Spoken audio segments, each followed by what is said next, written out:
When the sun comes up on America, across open fields, small towns, and city streets, a new day begins. And here, we rise with it. This is where hard work meets headlines, where truth matters, and America wakes up informed. An interesting week. They all are. This is your country. This is your morning. This is Daybreak with Steve and Ivy Gruber. America, let's do it together. Love you, Ivy. Love you too. And it starts right now. All right, let's roll right into another brand new day here on the program. Glad to have you up and ready to figure out what's happening in the world. Three big things going on right now. Number one, Fed Chair Jerome Powell got one last chance to stick it to America, and he did, by blocking a reduction in interest rates with the most objections in 35 years. He doesn't care about you. He doesn't want to help you or anyone else. Number two, President Trump has been meeting with the CEOs of the nation's big oil companies and is telling them to quit gouging American consumers. It's about time, and something I've been calling on him to do for some time. Gas up again overnight, double digits. And number three, yesterday, this is a big story that I've been telling you was coming for weeks now. The United States Supreme Court delivered a thunderous blow for sanity, fairness, and the plain text of the Constitution. In a sharp 6-3 decision, which I told you it would be, the justices struck down Louisiana's blatantly race-based congressional maps that carved out a second-majority black district. They called it what it was, an unconstitutional racial gerrymander. Justice Samuel Alito, writing for the majority, made it crystal clear the Voting Rights Act does not require states to engage in this kind of racial bean counting and district rigging just to guarantee proportional outcomes for certain groups. No compelling interest justified Louisiana packing race into the heart of its map-drawing process. The Equal Protection Clause of the 14th Amendment still means something in this country. Government cannot treat citizens differently based on the color of their skin. This ruling is a masterclass in originalism and common sense, finally reining in decades of judicial activism that turned the Voting Rights Act from a shield against actual discrimination into a sword for racial entitlements and Democrats' seat packing. Louisiana tried to create 2 majority black districts out of 6 congressional seats. Black Americans make up about a third of the state's population, but the activists in lower courts kept demanding more, demanding that race be the predominant factor, that communities be cracked and packed, not based on shared interests, geography, or political cohesion, but on melanin levels. The Supreme Court said enough. Section 2 of the Voting Rights Act doesn't override the Constitution. It doesn't force states into racial quotas disguised as opportunity districts. Compliance with the distorted reading of the VRA cannot justify what amounts to racial discrimination against everyone else. And right on cue, the left is melting down as expected. The usual suspects, Democrat operatives, the NAACP, liberal media, they're all screaming voter suppression, rollback of civil rights, Jim Crow 2.0. Of course they are. Of course, Illinois Governor J.B. Pritzker had much to eat and much to say. Here he is. The decision by the Supreme Court today on the Voting Rights Act is an abomination. Yeah. It is an attack on a crown jewel of our democracy. It's not. Illinois is the proud home to having sent more black congresspeople to Washington than any other state in the country. And the Voting Rights Act is an attack on black and brown people, on people of color, on minorities. The decision that was made today, rather by SCOTUS about the Voting Rights Act, is an attack on minorities across this country. We're not going to stand for it in Illinois. We're going to push back. We have options for pushing back, and that is under discussion with the legislature even today. Good luck with that, G. Justice Elena Kagan's dissent, joined by the predictable trio of Sotomayor and Jackson, probably read like a policy brief from the DNC rather than constitutional analysis. They want race to remain the lodestar of redistricting, as if the only way black voters can succeed is if politicians draw them safe, monolithic districts where they vote 80 to 90% one way. The rest of the court just reminded America that we are one people under one law, not a collection of racial fiefdoms fighting over gerrymandered spoils. Louisiana's Solicitor General told Supreme Court Justice Clarence Thomas in earlier hearings that a second black majority district was only drawn as a result of marching orders from an unconstitutional lawsuit back in 2022. Here's how he laid it out. Justice Thomas, Robinson is the only reason SB 8 exists. We fought tooth and nail in the Robinson litigation itself in telling the courts that we did not think the Constitution permitted us to draw a second majority black district. As you know, under protest, we drew SB 8 because the threat was that the federal courts were going to do it if we didn't. And that's, I mean, I think that's the best way to conceive of why SB 8 exists. We would never pass SB 8 in the first instance without Robinson, Justice Thomas. What were the findings in Robinson? The finding by the Middle District in Robinson was that the plaintiffs in this case were likely to show a violation of Section 2, and the likely violation, and I'm using very broad terminology because I do not know what the underlying violation is. I can't articulate that for you, Justice Thomas, because I don't think anybody can. But I think the finding in the district court's mind in that case was that the likelihood of a Section 2 violation meant that a majority black district was required, a second one. And I think like that was the bottom line, and when our legislature saw that, we understood the marching order, and that's why you see SB 8 as it exists today. Now, the framers didn't design the House of Representatives as a racial legislature.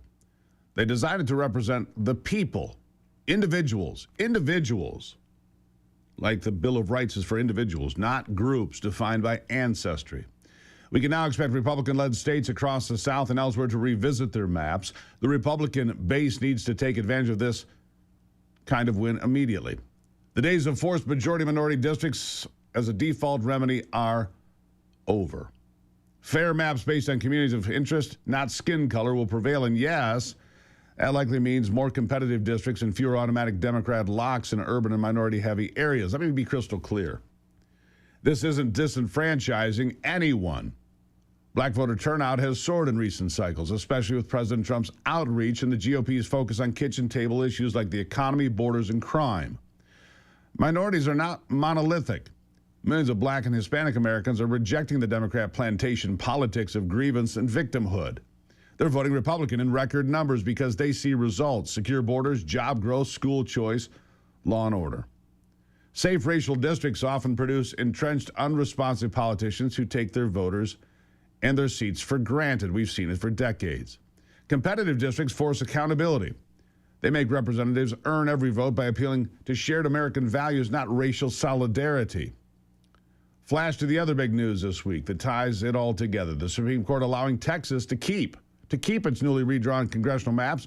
Just days ago, on Monday, the justices issued a summary reversal, overturning a lower court's block and permanently greenlighting Texas's maps for the 2026 midterms. Texas, under Governor Greg Abbott and Republican lawmakers, redrew lines after the census to reflect population growth, much of it in conservative suburbs and exurbs. Democrats and groups like LULAC cried racial gerrymander and vote dilution for Latinos. Lower court bought it temporarily. SCOTUS said no, and now those maps stand. So let me just bring this down to the bottom line. This is Republican leadership in action, all right? And we're going to get to some more of that. But the decision by the Supreme Court, which I've told you for months would be 6-3, means as many as 19 seats could become Republican when those, and it's not going to happen instantly. It's going to be a process here, but 19 seats. Then you add the census in 2030. Another 12 or 15 seats. We're talking more than 30 seats that are going to shift red in this country, but will it happen in time? I don't know. More after the break. Good to see you today.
Again, this is Republican leadership in action, because you'll remember Texas Representative Steve Toth telling me a few months back that Republicans can't keep bringing a butter knife to the gunfight.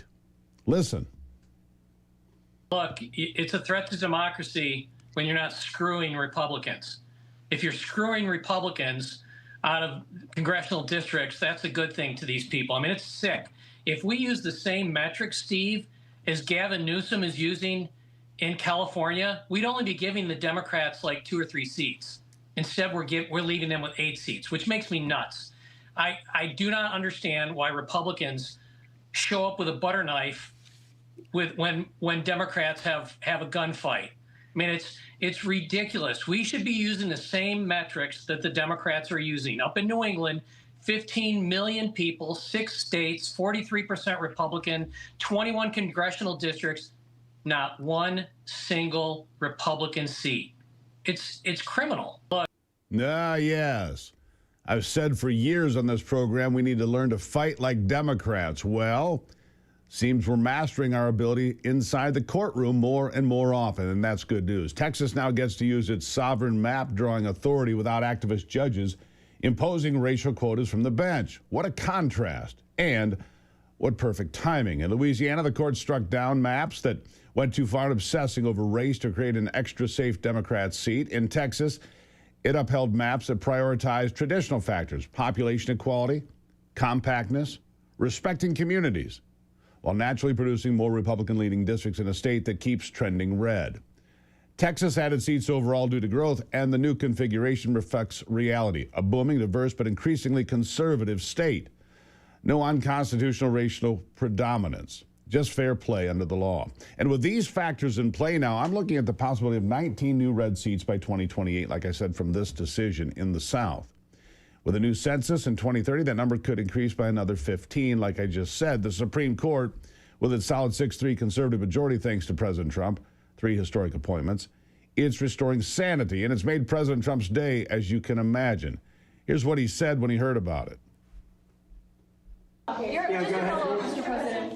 Thank you very much, Mr. President. I want to go back to the Supreme Court ruling on their Voting Rights Act. I know you said you haven't seen it. When did it come out? Just now? No, it came out this morning, but basically very much narrows the Voting Rights Act. Was it considered a win for a who? win for Republicans? I love it. But my question... This is a very good... We can end this news conference right now. I want to read it. My question for you, Mr. President, is that some Republican governors have not responded in terms of what they're going to do. I guess early voting, for example, in Louisiana. Republican governors what? Republican governors. What about it? Early voting begins Saturday there, for instance.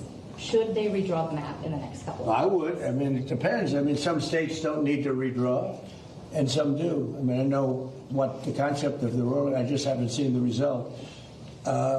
Yeah, I would say generally I would think that they would want to do it. Some are greatly helped, and some, it didn't make much difference. Yeah, I would say they would do that. They have time to do it. Yeah, please. Now, this matters for 2026 and beyond. Republicans fighting to hold or expand the House majority under President Trump's leadership. Fair maps mean fewer artificially safe seats for the opposition and more districts where ideas actually compete for votes. It undermines the Democrat strategy of demographic replacement and racial bloc voting. When districts aren't drawn like racial fortresses, politicians have to address inflation, energy costs, education, border security, all of it. Issues where Trump's MAGA policies are winning over working class voters of every background. We've seen it in polls and special elections. Hispanic support for Trump and Republicans surging, black men shifting. The racial gerrymander machine was propping up a fading coalition. The court just kicked out a leg of that stool. Bam. Critics will howl that this weakens minority voting power, and that's nonsense. True voting power comes from turnout, persuasion, and participation in a colorblind system, not from guaranteed seats based on identity politics. Asian Americans, for example, often get cracked across districts because they don't vote as a unified Democrat bloc. Should we force opportunity districts for them too? And where would it end? Indians, Nigerians, Koreans? The logic of the old VRA maximalists leads to absurdity. Racial set-asides everywhere, pitting groups against each other. The Constitution demands better. Equal protection for individuals. One person, one vote. Not one race and guaranteed seats. This week's decisions affirm federalism, too. States like Texas and Louisiana have primary authority over their own elections and maps subject to constitutional limitations. Not every disparity in outcomes equals illegal discrimination. Voting patterns differ by culture, values, policy preferences, not just race. Rural white voters, urban black voters, suburban Hispanics, they cluster for reasons beyond skin color. Acknowledging that isn't bigotry. Denying it is willful blindness that fuels division. President Trump and his MAGA coalition have always stood for equal opportunity, not equal outcomes. Merit over quotas, unity over identity politics. Draining the swamp included cleaning up a judiciary that legislated from the bench on racial lines. With originalist justices, we're seeing the payoff. Decisions that read the text, honor history, and reject the racialist ideology that has infected too many institutions too long. The left's panic reveals everything. They need racial division to maintain power. Without it, their coalition falls apart as Americans of all colors rally around freedom, prosperity, and secure sovereignty. These rulings accelerate that. More states will draw competitive compact maps. Challenges to egregious racial engineering will succeed. The VRA will be restored to its anti-discrimination roots rather than a pro-discrimination tool. The Supreme Court is enforcing the Constitution's promise. Government of the people, by the people, for the people. Not by racial scorekeepers in robes or legislatures. America is stronger when we judge citizens by the content of character and not the color of their skin. These decisions move us closer to that ideal. Louisiana's maps struck down.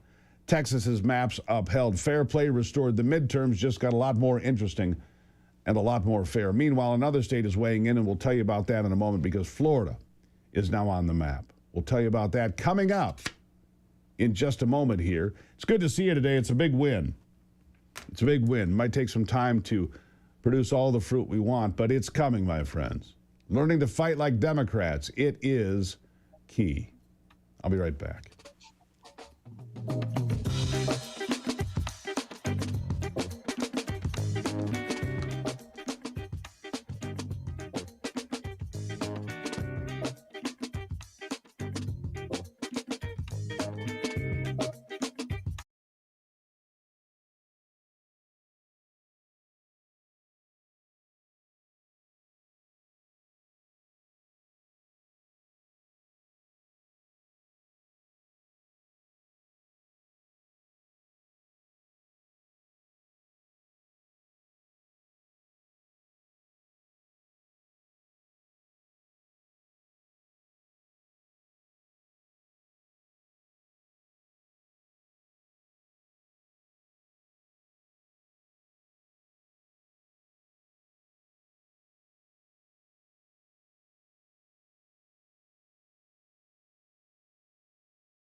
All right, so let's go through this real quickly then, because here's something else that I didn't touch on and you should be aware of. This could potentially, in fact, likely strike down California's redistricting because they relied on race in part to redraw their congressional maps to increase their seats by 5 or 6. If that gets struck down, the Supreme Court in Virginia has not certified the election from last week, Tuesday, yet. They said no, because there are big concerns here. So let's say, for the sake of argument, both Virginia and California get 0 seats. Texas gets 5. Florida gets 4. I think Missouri had 1. You're already plus 10. Now, does that save the House in the midterms? Not if gas is $5 a gallon. Hopefully we can get that figured out. But it does change the metrics tremendously. And this idea that you're going to lose the Senate, my friends, that is... that's not going to happen. Just let me tell you. Likely pickups. The Michigan Democrat Senate field is a mess. So likely pickup in Michigan. Georgia. John Ossoff is a weak candidate. Georgia has a real pickup opportunity for the Republicans. Keep that in mind. Now North Carolina, with Roy Cooper there, the former governor, they could go pick up a Democrat seat. But in the end, the Democrats are not going to pick up the Senate.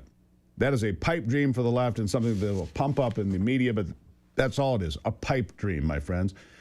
This is good news for fairness in elections. And the more fairness you have, the more Republican seats you have. You see, once Republicans figure out the game the Democrats are playing and learn to play it, they win. Did you know that most people don't get enough DHA? It's the key nutrient your brain relies on for memory and focus. DHA is necessary for healthy brain function and may help support heart health and metabolic health. In fact, inadequate DHA levels in the brain have been linked to Alzheimer's disease. The good news is that longevity contains 180 milligrams DHA, 250 milligrams omega-3 oils per serving. Longevity, it's a complete nutritional support shake that gives you everything you need to age well. Boy, I'm getting great response from you folks, too. I'm getting the emails every day. You guys love this product. LongevityWellness.co. Use the promo code Gruber at checkout for a special discount. And if you become a subscriber, you get your subscription, then you will save even more money. LongevityWellness.co, promo code Gruber. I'll be right back.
All right.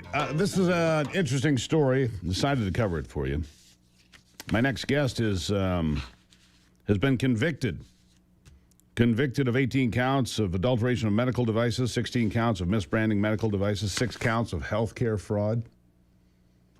He says it's garbage. Dr. Sanjeev Kumar is a Mayo Clinic trained gynecologic oncologist from Memphis, Tennessee. He ran a busy women's clinic serving Medicare and Medicaid patients. He says he's been the face of a false prosecution to charge a physician for sexual assault for a billing dispute. Well, doctor, welcome to the program. Thank you. Thank you for having me. Well, good to have you here. Listen, I'd like to talk about this. You say it's an egregious prosecution to charge you for sexual assault. You're using robotic equipment, right? Am I missing something here? It's robotic equipment doing procedures. How can that be sexual assault?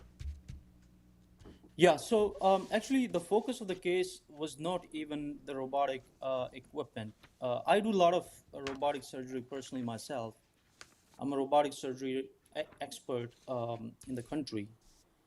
But the case was actually focused on a very small procedure called office hysteroscopy, where you take a very tiny little endoscope, just like you have like a colonoscopy.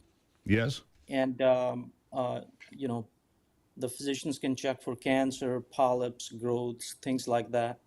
It's very, very similar, but much more quicker and an easier outpatient procedure in women that is done to basically look for any lesions, cancer, things of that nature.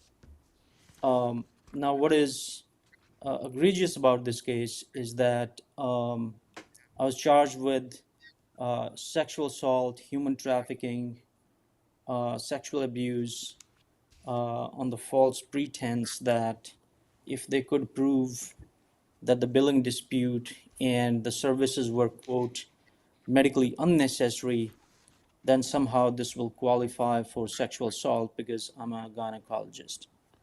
And the So let me get this straight. If they determined that the billing was inappropriate, fair, then you were doing procedures with women with this small camera, if you will. And because they claimed that the billing was inappropriate, then they were going to charge you with sexual assault and all these other things. That's what you're telling me. Yeah, that's how the case was initially charged. But under that charging theory, you know, anybody who does anything, let's say a vaginal ultrasound, a colonoscopy, even a dentist, looking in the mouth for dental disease and things like that. If Medicare and Medicaid one day determine that, let's say, 2% of the services were in their eyes medically unnecessary, you know, 5 years later or something like that, you know, people can be charged with sexual assault. All right, so the U.S. Attorney, Michael Donovan for the Western District of Tennessee, said, and I quote, "This doctor put profit ahead of patients, targeting a vulnerable population of women, telling them that he needed to conduct invasive gynecological procedures to diagnose them with cancer and risking infection to those patients by reusing the same unsanitary devices on them again and again. If we allow doctors to bilk Medicare and Medicaid to pad their profits by performing unsupported medical procedures, each and every American taxpayer eats the cost." Well, even that right there doesn't say anything about human trafficking or sexual assault. It says it's a billing fight. By his own admission to me, that's a billing fight. How did you end up on their radar? Why you? Yeah, these charges were later on dropped, but you can imagine they were on the docket, and the legacy news media was running amok with stories. And you can imagine, as a male gynecologist, with these type of accusations coming from the government, can be massively devastating to me, my family, and literally, pretty much everybody that knows me, that received care from me, and things for that nature. So the impact of these kind of false charging theories is devastating, as I'm sure you can imagine. Yeah, I can imagine that. So how do you fight back? I mean, the old adage is, where do I go to get my reputation back? Because it's painted you as something that based on the comments of the prosecutor here, I don't see it, right? I don't see it. Yeah, it's one of those things that, as people say, you can't really unring that bell, can you? Um, so it's a massive problem at our hands. And I'm doing my part, which is increasing awareness about these issues. If you look at the actual premise of the service, it is basically to prevent endometrial cancer, diagnose endometrial cancer early, which is rising very, very rapidly, and to diagnose illness early. And it is very convenient for the patient. Rather than going to the hospital, you can avail the service in the office. You don't have to miss work, and generally has lower complication rate, All less right, so pain. where are we today? Where do you go? I mean, do you still have a license to practice medicine? Are you unemployed? How do you appeal this? How do you go say, wait a second, this is a billing dispute, and you turn it into all this that it's not? How do you fight back? How do you support your family or yourself? Yeah, right now, I do have my license, but the clinic is closed because of this false propaganda. It'll be dangerous to practice medicine because it definitely enrages the public. But I'm fighting back legally, and by creating education and awareness about these issues. So that's what I'm doing right now.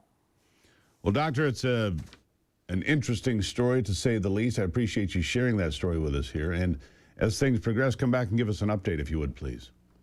Yes, 100%. Thank you so much for your time. Greatly appreciate it. All right, what do you make of that? My email, you can find it at stevegruber.com, of course. Weigh in on the chat sessions on YouTube or Getter or the other places the live stream is happening. You can weigh in and let us know what you think. I slept great again last night, by the way, speaking of my health. I'm just going to tell you, this ghost bed, best bed I've had. It just is. It's an American-made bed, and then first night we slept, I thought it was great, but it continues to seem to get better as I get, you get a new mattress, you get used to it. And man, we are. And Ghost Bed doesn't just build mattresses, they engineer sleep systems. The beds are serious health equipment designed for relief and recovery. You have to recover. That's part of what sleep is supposed to be. You're supposed to heal during the night, not fight to get to sleep, not to wake up with a stiff neck and to be hot all night. I can't sleep when I'm hot. These beds have great anti-heat mechanisms. They've got great comfort. They are terrific. They are American. And by the way, if you need a new bed and you want to try it, 101 nights risk-free. I mean, honestly, how can you beat that? 101 nights risk-free. And today, for you, best price of the season. Best price of the season and an extra 10% off. Just go to ghostbed.com. Use the promo code Gruber. Ghostbed.com, promo code is Gruber. You're going to be pleased. I've been getting the emails on the folks that have tried this, too. I appreciate the feedback because it lets me know we have the best partners in broadcast. So thank you for that. Ghostbed.com, promo code Gruber. I'll be right back.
All right, watching the economy, the Fed refusing again yesterday to lower interest rates. Jerome Powell's last little thumb at President Trump, I think. What does it all mean? Nick Hopwood's joining me now to discuss everything in the economy. Nick, good morning. Steve, good morning. Good to see you. Good to see you. All right, so the first thing, obviously, that people are going to notice today when they get up a jump in gas prices again, not good news for a lot of folks. How is this going to impact the economy? See, here's where I'm confused, Nick. Gas was $5 a gallon when Joe Biden was in office, but oil was $139 a barrel. Today, it has creeped up over the last 2 or 3 days, but it's been in the 90s. Now it's at 105, 106, and gas is spiking anyway. At this rate, gas will be $6 a gallon. And it doesn't correlate with what we've seen previously, historically. Why is that?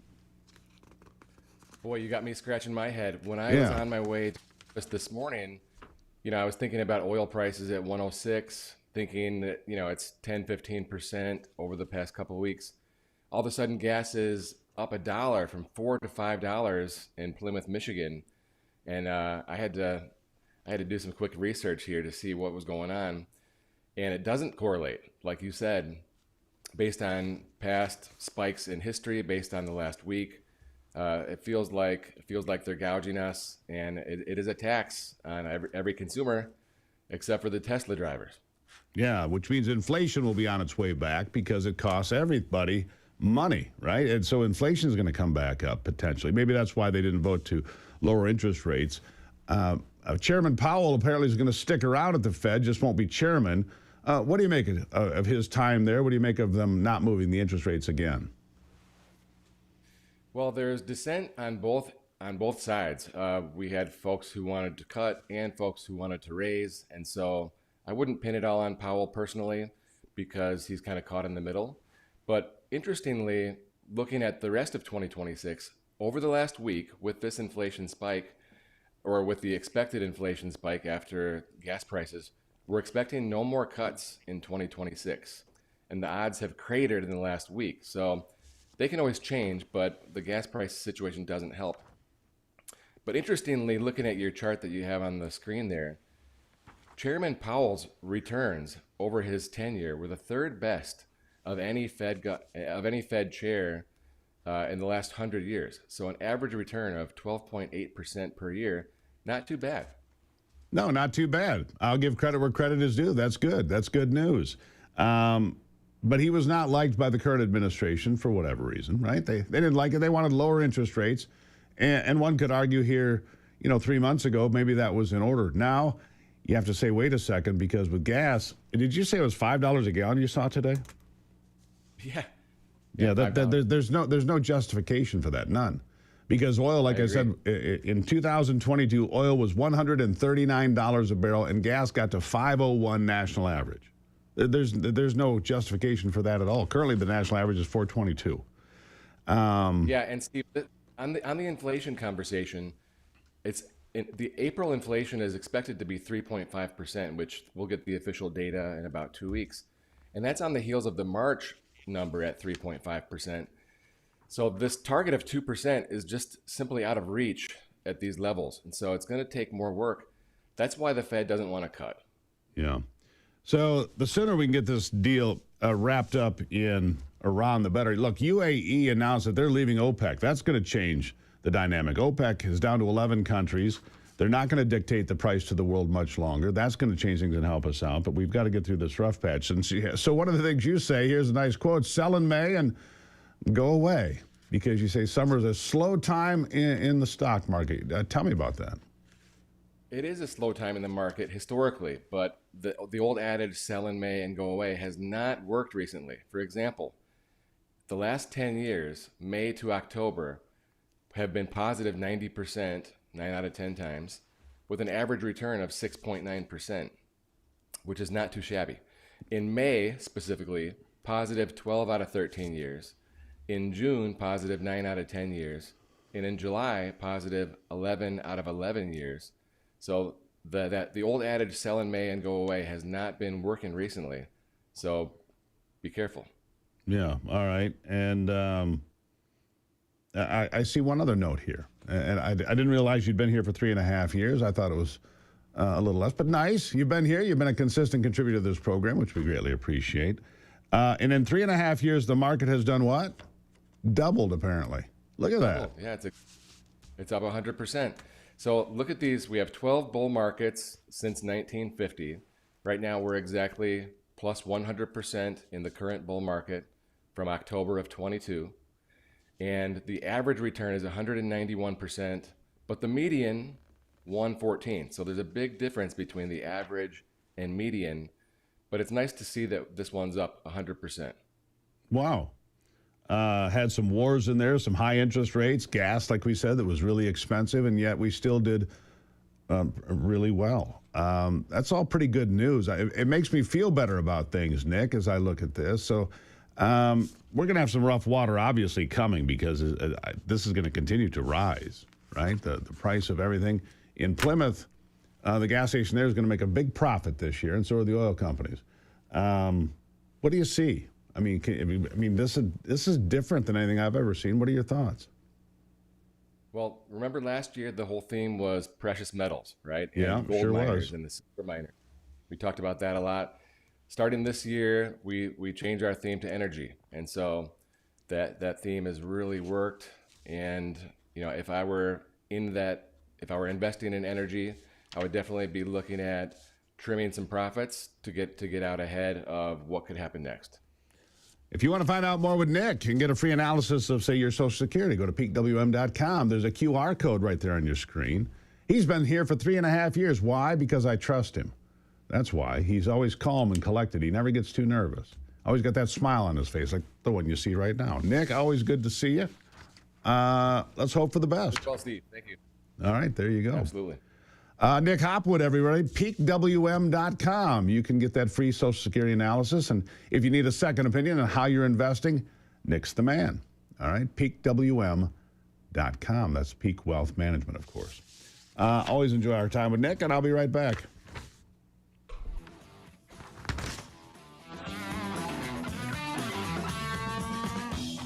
Watch out, folks. There's a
All right, Senator Marsha Blackburn I spoke to yesterday during the afternoon program on America's Voice Live. America's Voice Live, by the way, you should catch it every day, 3 o'clock on Real America's Voice. I'm there every day.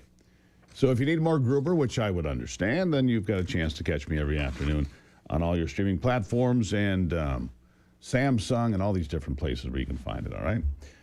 Anyhow, the senator who's running for governor in Tennessee is among the first to say, hey, Tennessee, redraw your lines now. There's one racially gerrymandered seat in Tennessee that could be fixed and corrected in the wake of the Supreme Court decision, so that's pretty important. But what are the Democrats up against? And why are they screaming so loudly with their hair on fire over the Supreme Court decision? Well, I'm going to give you an example as to why. Here's a group of young voters, right? Young voters in Wisconsin. Important swing state, as you know. 10 electoral votes, critical swing state, critical to getting somebody elected president. And here is a group of young voters being asked, what do you think about the Democrat Party? Listen. How would you guys describe the Democratic Party right now? Lost. Incorrect. Trying. Confused. I'll say struggling. I would also say struggling. Nuts. Struggling. Confused. Yeah, that's young people. Those are all people look to be about in their early 20s, right? And they're like, don't get the Democrat Party. Don't get it at all. And that's why they had to have these racially gerrymandered districts, because otherwise they're going to lose support. Of course they are. Because nobody even knows what they stand for anymore, all right?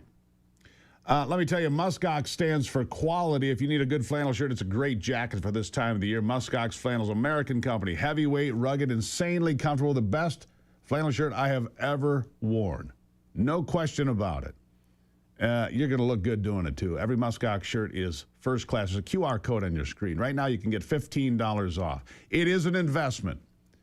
One you're going to be happy with. Again, I go through my emails. I get dozens of them every day. I read them all. I respond to as many as I can. Sorry if I didn't respond to yours, but I do my best. SteveGruber.com. You can find out more. And you can find out more about Muskox at gomuskox.com/heavyweight to save $15. gomuskox.com/heavyweight to save $15. We've got another big hour straight ahead. You don't want to miss it. Good to see you this morning. I'll be right back.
America's awake, and we're just getting started.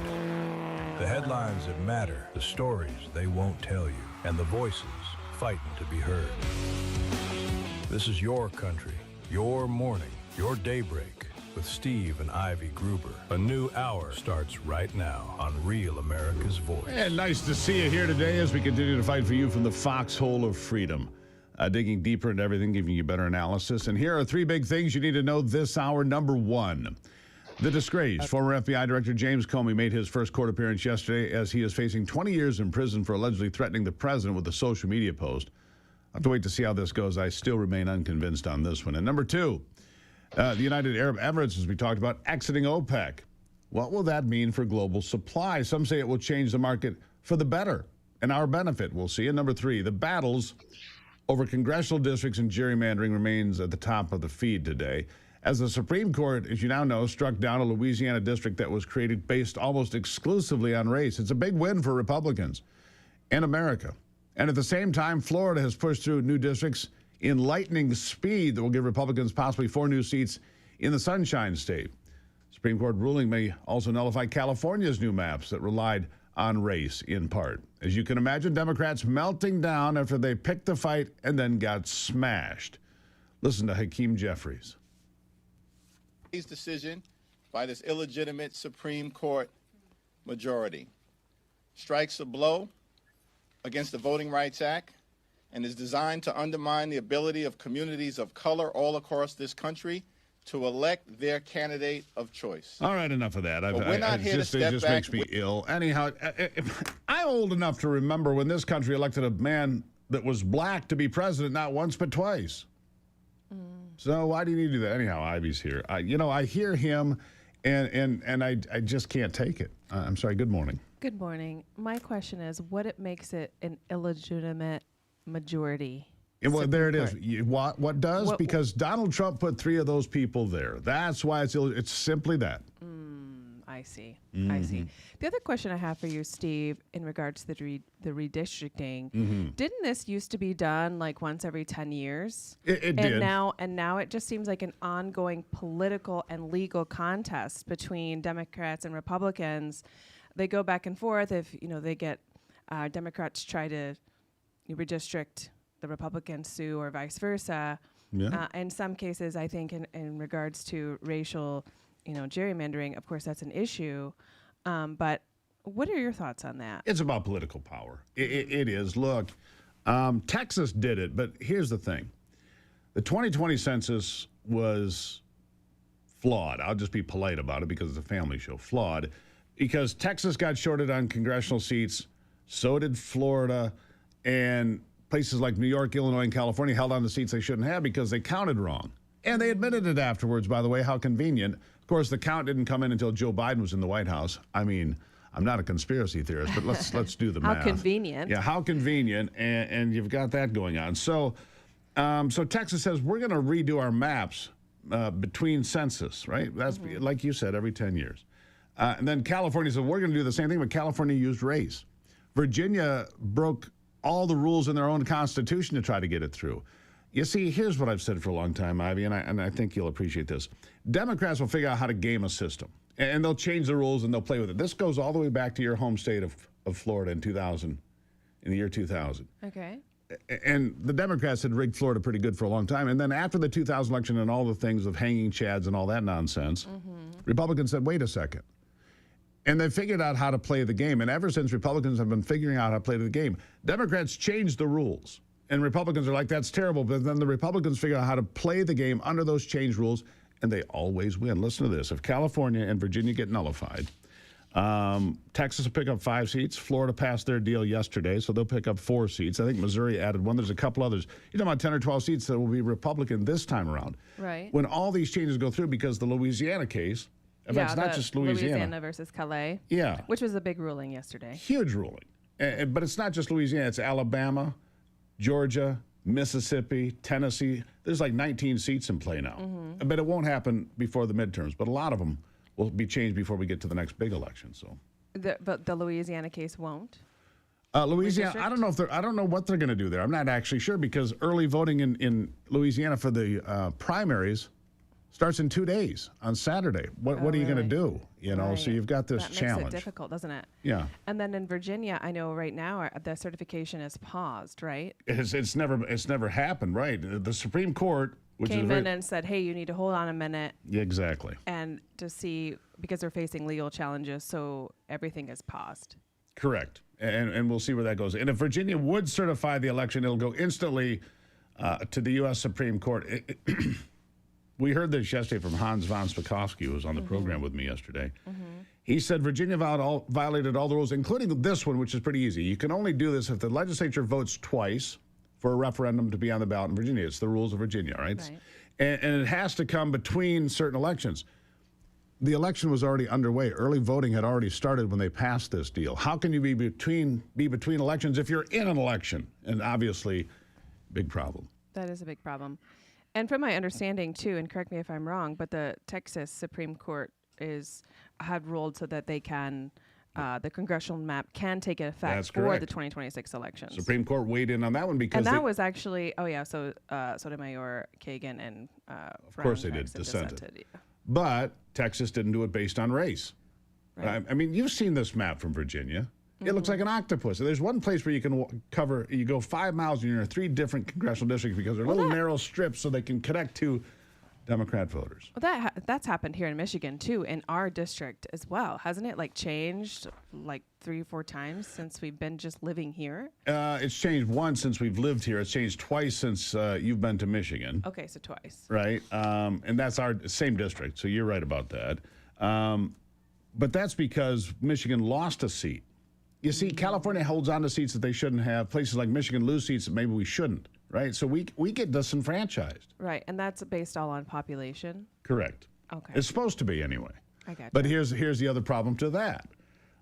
California has how many millions of illegal aliens? They count all the noses. So you remember this. I wrote an article 15 years ago saying California was stealing political power from the rest of the country by counting illegal aliens. They probably have 7 members of Congress, was my guess then, and I'll stick with that number, that they're not deserving of. Well, I think, too, with all of the self-deportations and also the mass deportations that are going on, I wonder if that's going to have a significant impact in the next census. And we're going to see, did that have an effect in California or New York or these other places that generally have a lot of illegal immigrant populations, because that's going to be pretty significant, because California shouldn't have as many seats, just like you said, and New York as well, correct? Correct, and you're exactly right.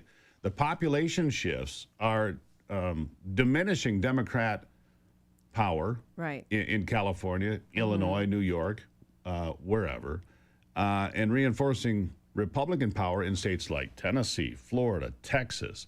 These are the states that are picking up population, which is why Texas did their maps, they say, for that reason.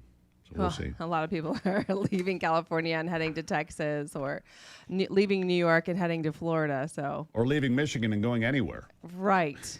I mean, Ohio and Indiana. Yeah, they're eating our lunch every day because their taxes are lower, the regulations are less. Look, these blue state policies are failing. Across the world. Anyhow, Ivy, nice to see you this morning. Love you. Love you, Steve. Good conversation. She's sorting it out. I'm sorting it out. You're sorting it out. It's a good conversation to have. What's it really going to mean? We don't quite know yet for the midterms, but we're going to know soon enough. All right? I'll be right back.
Getting back into it now as we discuss something.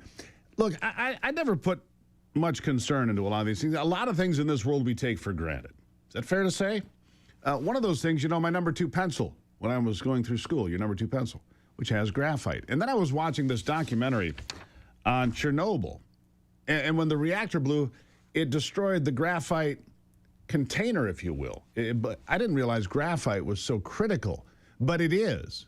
And it's, again, something we haven't talked about much, and I want to get some details here from Dan McGroarty, the head strategic advisor of Graphite One. Dan, good morning. Thanks, Steve. It's great to be on with you. Yeah, so when I watched that documentary, the graphite core blew up at Chernobyl. That's what failed, right? But graphite is really important in this AI world, in UAVs and EVs, in all of these things that we are taking for granted. These great advancements in technology need graphite. Who knew? You probably did. Yeah. Me and some of the people that I am working with and hanging out with, yeah, we know a decent amount. It's not just pencils anymore, Steve. So right. Absolutely. It's and important. The graphite core is just one of those aspects in nuclear shielding. Right, and I look at the list here: unmanned aerial vehicles, unmanned ground vehicles, autonomous underwater vehicles for precision targeting, surveillance, reconnaissance, mine detection in national defense, all very important. And so Absolutely. The first thing that leaps to mind for me, Dan, is, okay, is America relying on China or somebody else for these natural resources? Are we actually ahead of the game for once? Where do we stand in producing graphite for ourselves? Right. No, we're behind. We recently got in the game. We're relying on China, as we are for so many critical minerals and metals on the official U.S. government list. The U.S. last produced graphite in 1991, so we're now in the 35th year, having not produced any graphite. And since 1991, as your audience will know, you have Steve Jobs, Bill Gates, microcomputing, the beginning of the internet, cell phones, EVs, AI, etc. We have been extraordinarily prolific technologically, and every one of those new industries, new applications that we have dreamed up and perfected, largely in the United States, and in some respects extended out into the rest of the world, has just created another dependency on the metals and the minerals that make these things work. You started at the top of the segment. We don't think about this stuff. Modern technology is magic, but the magic really is rooted in metals and minerals that make things work. And that creates dependencies, just like we've been dependent for 50 plus years on oil from so many parts of the world that make it precarious for the U.S. and national security. Yeah, well, fortunately, we're slowly but surely weaning ourselves off foreign oil, and we're slowly but surely weaning ourselves off. It's not just, we have the natural resources. When it comes to rare earth elements Correct. Are not rare. It's the refining capacity that's rare. Luckily, there's a company now in Kentucky that's taking care of that part, at least getting started. And it sounds like you're getting started to give us the graphite we need. Are there American sources? Yes, there are. I mean, I'm on the advisory board of Graphite One, which is developing the largest graphite deposit in the United States. So says the U.S. Geological Survey. It's a lot better when somebody comes in and says that for you, rather than you're kind of thumping your chest and saying what a big deposit it is. It's north of Nome, Alaska, a little bit south, 35 miles south of the Arctic Circle. And then the idea is to move the graphite from Graphite Creek, that's the name of the deposit, across the United States to Ohio in this instance, where we will up-process it to the different applications that are used in the EV batteries and also the batteries that you just mentioned for all of the drones and all the military applications that we're increasingly dependent on. So it can't happen fast enough. We're working very, very diligently to move it through responsibly through the process and into production. But that's where the U.S. is. In graphite, we have to break the dependency on China if we're going to be able to have a reliable, robust source for all of the technologies that we're developing today. Yeah, and so there's been a real change with this administration to say, look, we have to produce things here. We have to manufacture things here. It's a real change because, like you said, 35 years since graphite, we've been struggling with energy production until recent years. The production of rare earths has been, primarily China, not because they have more rare earths, but because they have the refining capacity. And it goes to antibiotics. It goes to a whole host of things. We exported everything. We let everybody build stuff for us without one thought about national security. It was a mistake, in my estimation. Dan, your thoughts? My thoughts as well. And it's not like it's a newsflash. Even if you believe in the market economy and the global ability to source, from the most efficient, competitive manufacturers, and free market is just a tremendous wealth creator. Even if you go back to Adam Smith and The Wealth of Nations, really the Bible of free market economics in the world, 1776, he said, but the British would perhaps not want to depend on other nations for sailcloth or gunpowder. I mean, he's really saying the gunpowder on British sailing vessels and the sailcloth that moves them around the world and helps Britain rule the seas at that time.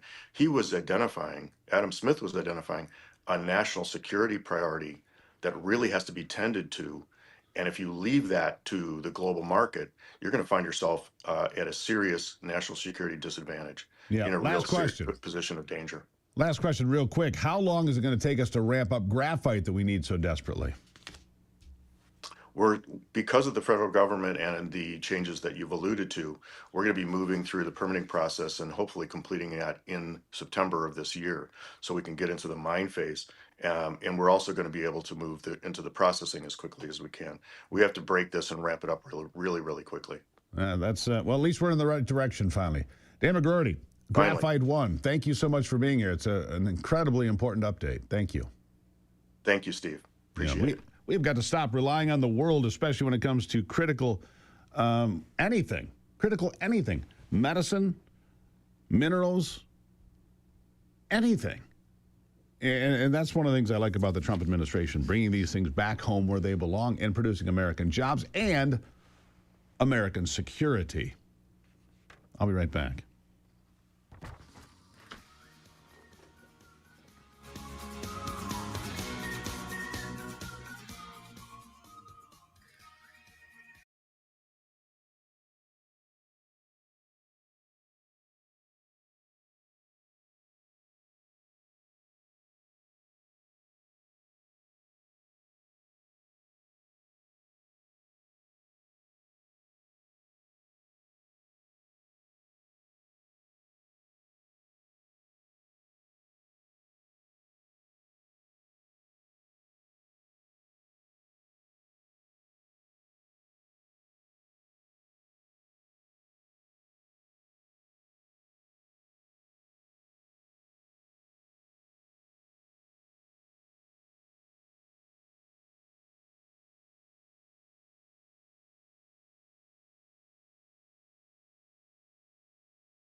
All right, so another Supreme Court decision, a lot of big decisions coming down, but the one obviously out of Louisiana yesterday overshadowed everything else. All right, and it took all the oxygen out of the news cycle for yesterday, probably today as well, as the Democrats continue to have their heads explode because the rules matter and the Constitution matters, and they don't like that.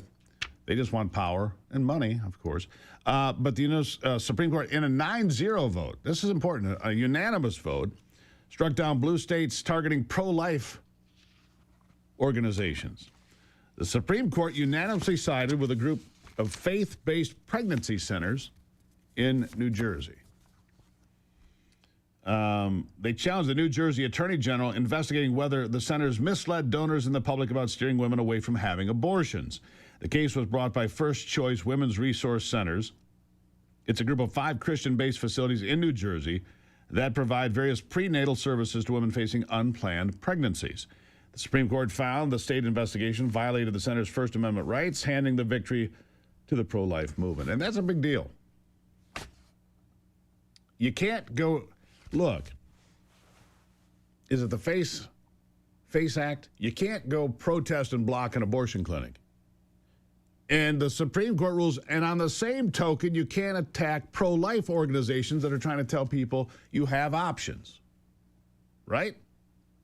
Fair play. Sounds equal. New Jersey thought that they could go ahead and go after these folks. It was a narrow opinion finding that First Choice now able to sue over the state investigation in federal court. They can hold the Attorney General of the state of New Jersey and others liable for what they did. Matt Platkin was the Attorney General at the time, had issued baseless subpoenas to the pregnancy centers for donor information. Oh, who's financially supporting your center? We demand you tell us so we can go find those folks and intimidate them. Well, you can't do that. You can't attack people and their donors because you don't like what they stand for. It's called the United States Constitution. It's a neat document you might have heard about, right?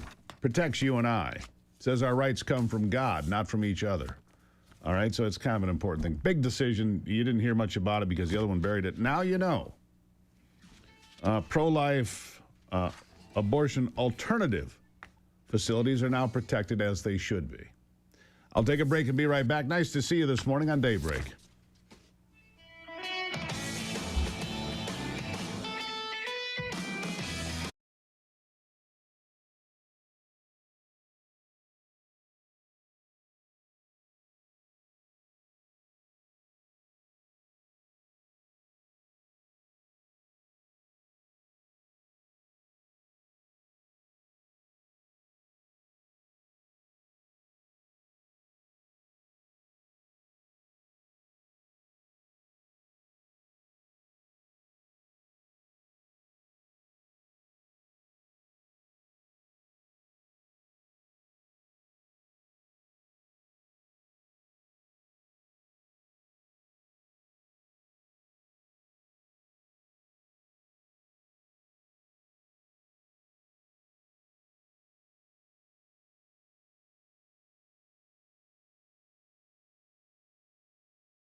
Well, I slept great again last night. I got to tell you, I got the Oura Ring. It tells me, it gives me a complete score of how I've slept, and I loved it. Now, most people think waking up tired, sore, and overheated is just part of getting older, but what if it's not aging? What if it's what you're sleeping on? What if it's your mattress?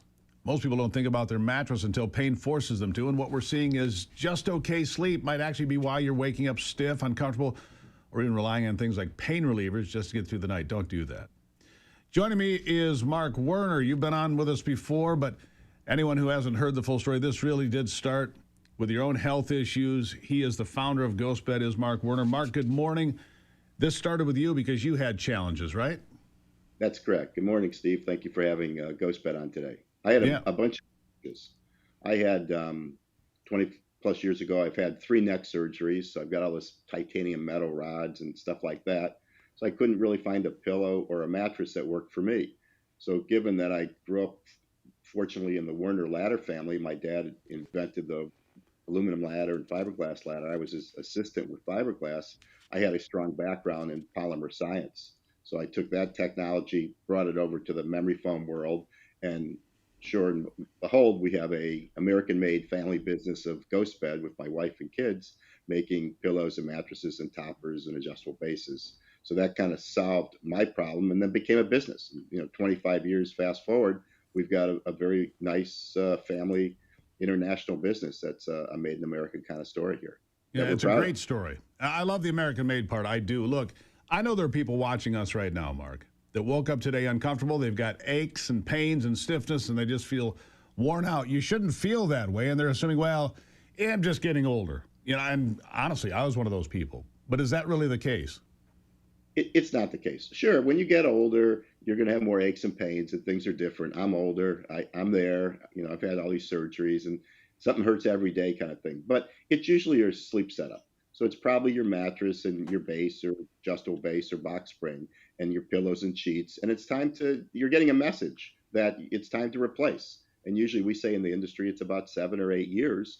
And not only does your body change, the mattress changes, and then you lose a pint of fluid every night. So that pint of fluid goes into your sheets, your bedclothes, etc., and it becomes schmutz. And then it's attracting all kinds of stuff, and you're breathing it in, and you're hazy in the morning, and that's kind of a signal also. Get a new pillow, get new sheets, or get a new mattress when you start getting very clustered in the nose in the morning when you wake up. Yeah, get a new plan because that one's not working for you. Look, one of my big complaints, and I know it's complaints of people watching right now as well, is I just get smoking hot. If I'm too warm, I don't sleep. So what's happening there? Well, I'm in that same club. So I've always slept warm. So one of the things I've done at GhostBed is everything's about cooling.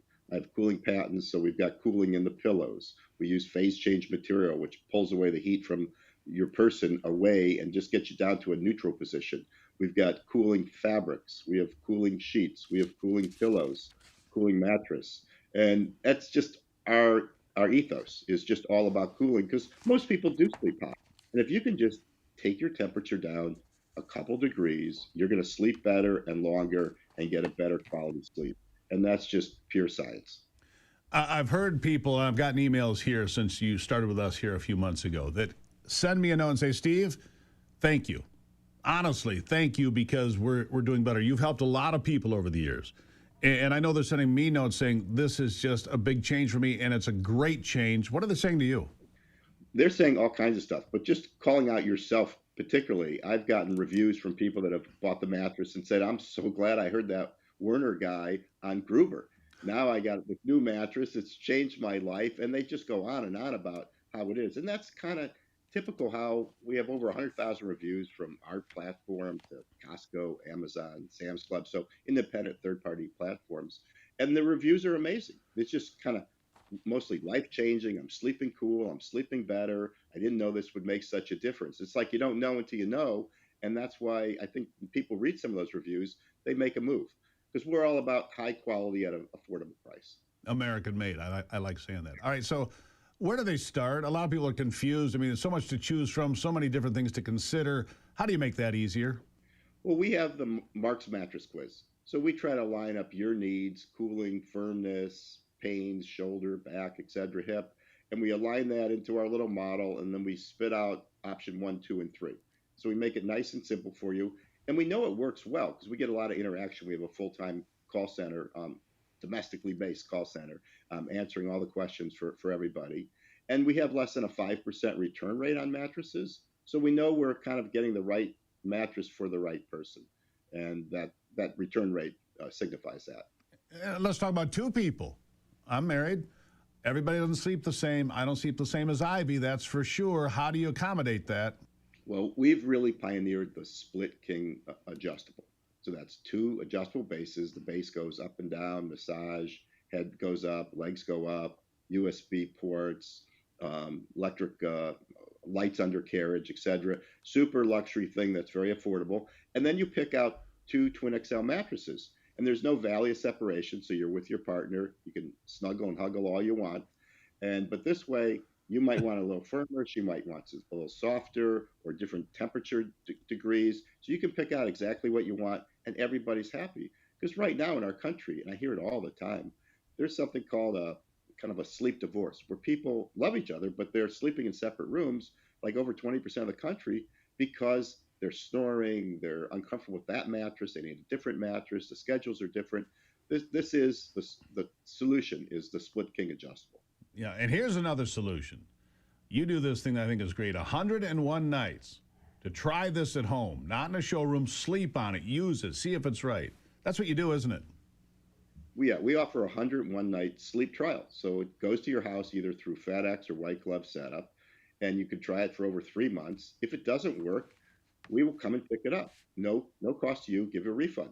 We'll then also try to say, hey, maybe that was too soft, too firm. Let's try another one and try to solve the problem. We just want to solve the problem. We want the customer to have the right mattress so they're happy. If they're happy, we're happy. And if you're happy, they're happy. And listen, it all sounds like people are saying, well, gosh, it's got to be really pricey, but it's not. You really make it affordable, too. American made and affordable. Go ahead. Yeah, so we specialize in high quality, affordable product. Our ranges is between $700 and probably $1,800, $2,000. That equivalent mattress from the big name brands is probably $2,000 to $7,000 in cost. It's the same basic quality set.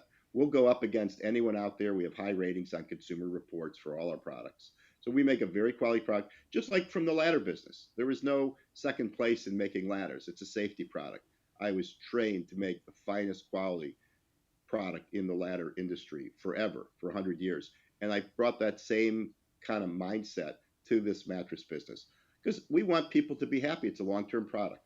So that's what's important. Yeah, and it works. That's the good news, Mark. It works. I know because my ring said so again today that I got a crown for the night. You get a little crown on Oro when you have, really exceptional nights of sleep. I had one of those again last night. Mark Warner, it's a great American story. It's a great American product. Thank you for being here. Thank you for having us. Really appreciate it. Look, if you're waking up tired, sore, or overheated, it's not aging. It could be your mattress. And viewers of this program, you can save an extra 10% right now with the promo code Gruber. All you need to do is go to ghostbed.com/Gruber. The promo code is Gruber. All right. And I want you to sleep as well as Ivy and I do. Look, we do a lot of work here today. We got to be ready to go at the crack of dawn and sometimes before. You need to do the same thing. Ghostbed.com/Gruber. The promo code is Gruber. You're going to be glad you did this. I'll take a break and be right back.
All right, let's just jump right back into it now because there's so much going on. We want to, get as many points of view in as possible. Mark Vargas, GOP Media Circuit, Editor-in-Chief of the Illinois Review, with me now. Mark, good morning. Good morning. Great to be with you. I see your governor there in Illinois doesn't care much for the Supreme Court decision. Seems all fired up. I think he's stress eating. Just an observation from over here. I think he's stress eating a lot, maybe too much. Maybe he should think about it and look in the mirror. Anyhow, Democrats' hair on fire because the Supreme Court actually said you can't use race. It's not constitutional to use race to make decisions, making congressional districts or choosing who gets to go to a college or anything else. Look, the Constitution is supposed to be colorblind, Mark. That's my take. Yours. Yeah, no, exactly right. And real quick, my favorite is Governor Pritzker walking along the Chicago lakefront at 5 a.m. talking about how safe the city is when all the violent, dangerous criminals have just gone to bed. Of course, it's safe at 5 o'clock in the morning while you take the shot and pretend that you're actually on a diet and working out. But hold on. He doesn't walk in Lincoln Park at 5 a.m., or any place else in Chicago. I'm just checking, right? He doesn't go into those neighborhoods, does he? Of course he does. No, of course not. Anyhow, go ahead. It's all staged. But listen, Illinois is one of the most gerrymandered states in the country. And in one block, 20 homes, there'll be 3 different congressional districts because of the gerrymandering. It looks absolutely absurd if you look at Illinois' district lines. But this is a big victory for Americans, not just Republicans, because this is what the Democrats have been trying to do. They're using race to control congressional districts, control the legislative agenda, and this was shot down. This is a great thing for all Americans. And don't forget, they're still opposing the Save America Act, which is eliminating these fraudulent mail-in ballots across America. So they're against the Save America Act, and they're for using race to cut out districts and cut out neighbors. It's unbelievable, but I think we're going to be coming to an end to this. Well, let me ask you something about Illinois specifically then. Look, we realize that this depends on who you read, but some people believe this could impact as many as 19 congressional seats. Now, it's not all going to happen before the midterm, sadly, but it will happen before the next election in 2028 for a lot of these states. They're going to say, wait a second, we can't, because what's going to happen is Republicans are going to finally use the courts to their advantage and say, you can't do this. Are there any districts in Illinois that would be subject to challenge because of this decision yesterday? No doubt. I mean, there's 17 congressional districts in Illinois. 14 are controlled by Democrats. And it's the map really doesn't make any sense, which was the irony when the Texas Democrats illegally fled their state and hid in a state like Illinois, the most gerrymandered state, and had Governor Pritzker protecting them. There is no doubt in my mind that in a place like Illinois and all these blue states, you will gain several congressional seats. Again, 14 out of 17. This is all done on purpose. So you're saying instead of being 14-3, it could be, 10-7 or something more equal at least. I mean, look, outside of Cook County, let's be honest, Illinois is a red state, except for Cook County. If you took Cook County out of the mix, Illinois is a red state. I spent a lot of time in Illinois, and that's my take on it. Do you agree? 99 out of 102 counties are all Republican in Illinois. 99 out of 102. And yes, we will gain congressional seats. Here's why. Last election, they challenged and made 2 Republican congressmen run against each other. This is all a part of the strategy. They want to divide and conquer the Republican congressional districts, expand their reach. This has got to come to an end. Republicans finally figuring out how to use the courts where Democrats have historically made their policy maneuvers in court. Well, now the Republicans said, hey, we can play the same game and win. Let's talk about Iran for a moment. We were talking about gas prices here. I had a guest here in the last hour said gas is $5 a gallon where he is in southeast Michigan. That doesn't make any sense, first of all. Oil was $139 a barrel under Joe Biden's administration. Gas got to $5 and a penny was the national average. We're on our way there now. It doesn't track. So the real question for a lot of people is, where are we with the deal in Iran? The ceasefire is still going on, but no negotiations going on. Where do you think we are, Mark? Well, actually, I believe there are negotiations happening around the clock.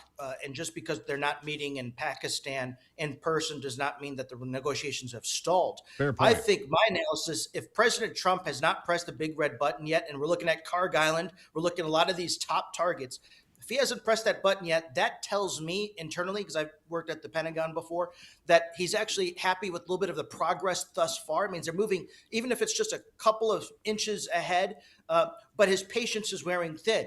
And so watch over the next 24 hours, 48 hours. President Trump's going to get real tough on his Truth Social post. He's going to get real tough in media interviews because his audience is not the mainstream media or the American people. His audiences are allies who are negotiating behind the scenes in the Gulf region and in Pakistan. And his audience is what's left of this Iranian regime. They know this guy's not messing around. He created the art of the deal. I think he's also created the art of surprise and the art of unpredictability. Those are two key things that are going into this negotiation that are on his side. He has so much leverage, and we're choking them financially because of this blockade. And their lips are turning purple. They're being choked. And so I think we're going to get a resolution here sooner rather than later. Yeah, we just identified several more of these, what they call part of the ghost fleet. Identified trying to move oil illegally out of Iran. That's being stopped. That's $400 million a day they lose. The economy there can only hold on for so long. But the economy here is going to be key for the midterms. Last word to you.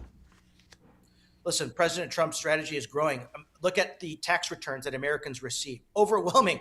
They've got thousands of dollars more in their pockets because of the tax returns. All the Democrats want to do is investigate and impeach. That's a big difference in terms of policy and the way forward in America. Yeah, hating Donald Trump, not really a policy, no, is it? Not really a policy. But I tell you what I don't like, Hakeem Jeffries and others coming out saying it's an illegitimate Supreme Court. Why is it illegitimate? Because Donald Trump put 3 people on that court. That's the only argument they have. Mark Vargas, GOP Media Surrogate, Editor-in-Chief, Illinois Review. Thank you for being here. My pleasure. Thank you. Greatly appreciate it. Look, keep the faith, my friends. That's what I would say to you. We're a long way from September when early voting starts in this country, a long way. And a lot of things, I mean, that's 3.5 lifetimes in politics, maybe more. I'll take a break. Be back with Brock. He's got sports for you right after this.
All right, let's jump into sports now with Brock Palmbush.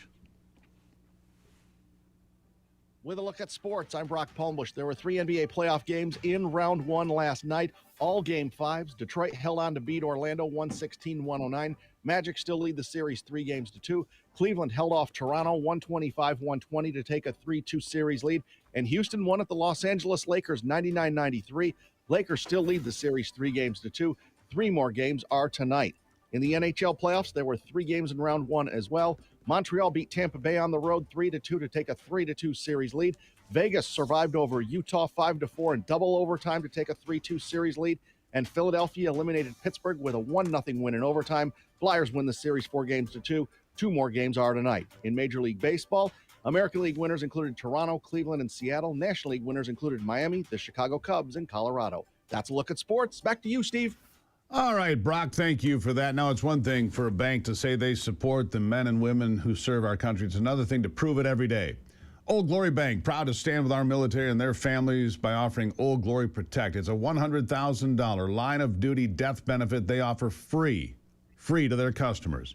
A meaningful way they express gratitude for those who stand to protect our country and stand watch. Learn more. OldGloryBank.com/RAV. That's OldGloryBank.com/RAV. They are a great operation. All right, if you didn't see this, you're going to want to see this in the next hour. Yesterday, the vote in the Florida legislature, disrupted by Democrats going absolutely berserk because Florida approved a new congressional redistricting map, overwhelmingly, by the way. It'll mean 4 more seats for the Republicans, and the Democrats, man, they exploded inside the Florida legislature. You don't want to miss this. It's coming up in the next hour. Ivy will be back, of course, as she always is, in hour 3 for more input. And it's pretty amazing what we saw in the meltdown, calling the Supreme Court illegitimate and everything else because they don't have a leg to stand on. You see, you can't use race to determine who gets to go to college. You can't use race to determine who gets to rent a house. You don't get to use race to determine what congressional districts are drawn like. Pretty simple, pretty clear. What the Supreme Court did yesterday was strengthen the Voting Rights Act, not weaken it, despite what the Democrats might have to say. For those of you on Real America's Voice, Sunrise is next. For those of you on MTN and the streaming devices, well, guess what? Hour 3 on the way as well with me and Ivy. So stick around. More to come.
America's awake, and we're just getting started. The headlines that matter, the stories they won't tell you, and the voices fighting to be heard. This is your country, your morning, your daybreak with Steve and Ivy Gruber. A new hour starts right now. All right, let's jump right into it. It's another big day here at the program, and, so much to cover every single day. Fighting for you from the Foxhole of Freedom. Here are three big things you need to know to get rolling in this hour. Number one, Donald Trump meeting with the CEOs of the big oil companies. It's about time. He's got the red phone. He needs to use it. Number two, a federal appeals court has refused to rehear the Trump appeal on the $83 million bogus lawsuit from E. Jean Carroll on a defamation suit. It can now go to the Supreme Court. We'll see what happens with that. And number three, the Florida legislature.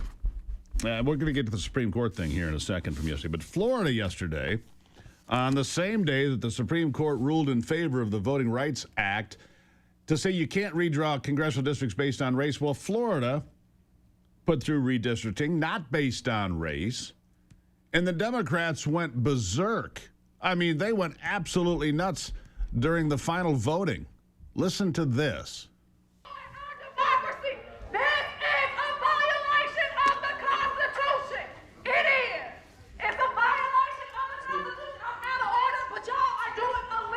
Representative Persons Mullica has waived closed. The question now recurs on final passage of HB 1D. The clerk will unlock the machine and the members will proceed to vote. Have all members voted? Have all members voted? The clerk will lock the machine and announce the vote. 83 yeas, 28 nays, Mr. Speaker. Show the bill passes. Read the next bill. None on the desk, Mr. Speaker. 83-28. Democrats screaming like children. They're outnumbered 83-28 in Florida and getting redder all the time. And they're screaming like children because their policies are being rejected over and over again. And the redistricting in Florida will stand like it did in Texas and Missouri and elsewhere because they didn't do it based on race. They did it based on population and keeping communities together and the things you're supposed to do to have groups that can be represented properly in the House of Representatives. Meanwhile, when they call Donald Trump a king and they hold the no king rallies, right? They say he's a dictator. He's a fascist. He's destroying democracy and all these things they say, right? Well, AOC says they should just ignore the Supreme Court ruling. Now, Donald Trump's not ignoring Supreme Court rulings or federal court rulings. He goes by, he abides by the rulings handed down by different courts. But AOC says they should reject the decision by the Supreme Court to reject race-based gerrymandering in Louisiana and across this country. Listen to what she says. Them to just hide that intent instead of actually address and prevent and protect Americans' voting rights who are at risk, and especially communities, I think, in the south of the United States, but it really affects every American across the country. Should New York respond in kind by doing its own redistricting once if the amendment passes? I have long felt that we all have to play by the same set of rules, and the Republican caucus has made it very clear that they want and are setting rules of partisan gerrymandering. The Democratic caucus has tried to pass nonpartisan gerrymandering for 10 years. Republicans have rejected it. And so we have to all abide by the same rules. And so if Republicans are going to redraw North Carolina, if they're going to redraw Texas, if they're going to redraw and gerrymander every one of their states, then unfortunately, we have to provide balance to that until we get to the day where we can all finally agree to put this behind us and pass nonpartisan gerrymandering federally. You mean like in Illinois, where it's 16-3? Is that what we were just told? 16-3 in Illinois? There's not a single Republican representing any state in New England, not one. And she wants to talk about gerrymandering. You see, the Democrats have done it for years. And now Republicans are getting in on the game, and they don't like it because they've had the game all to themselves until Republicans said, wait a second, we can play as well, and we can play better, right?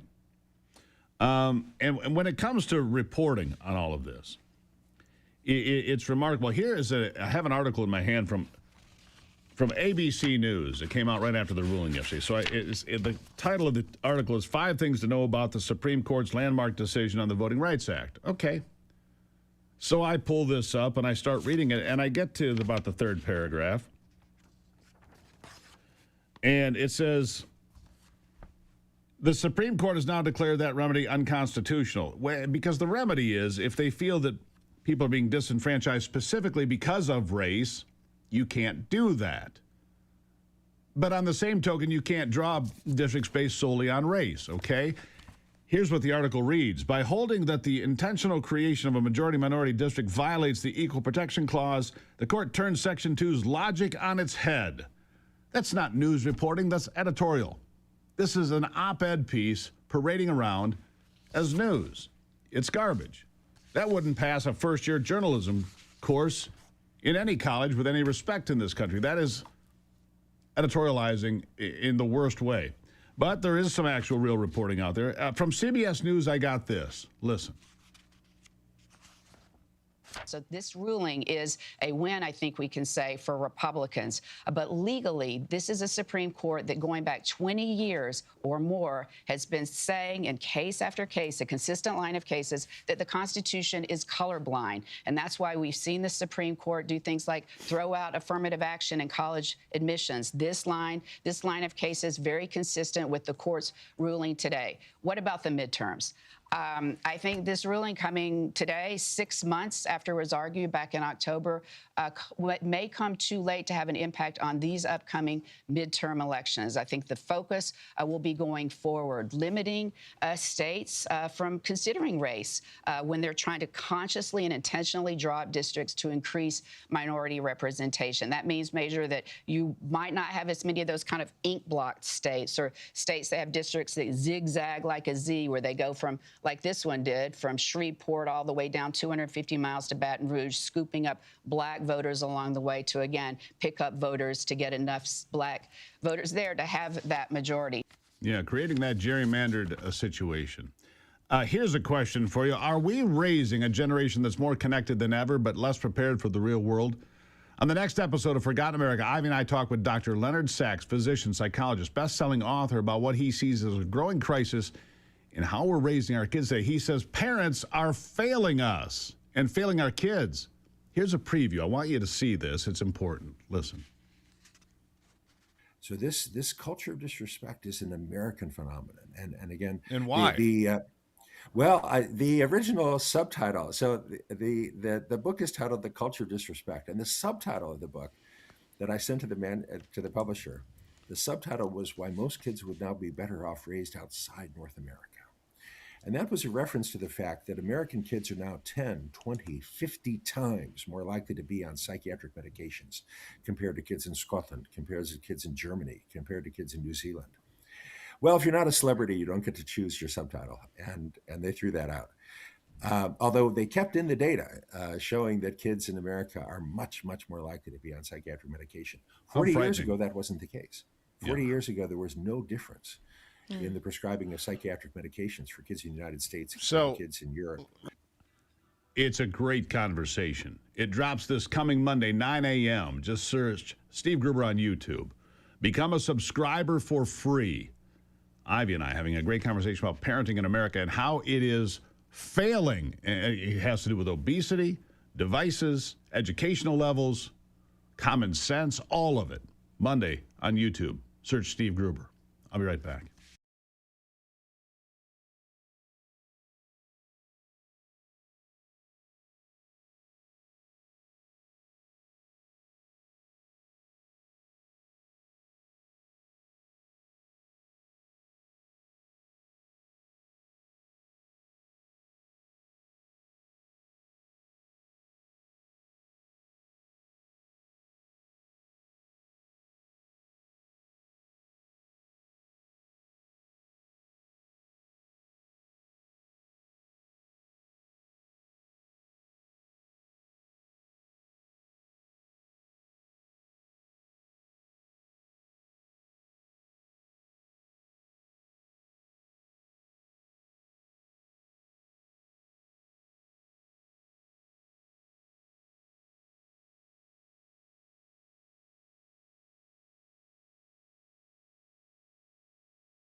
All right, let's jump right back into it.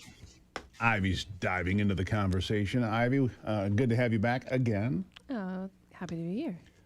We talk about media accountability. I don't know if you heard me quote that ABC story. So embarrassing. Saying that the decision by the Supreme Court had turned the Voting Rights Act on its head. That's not reporting.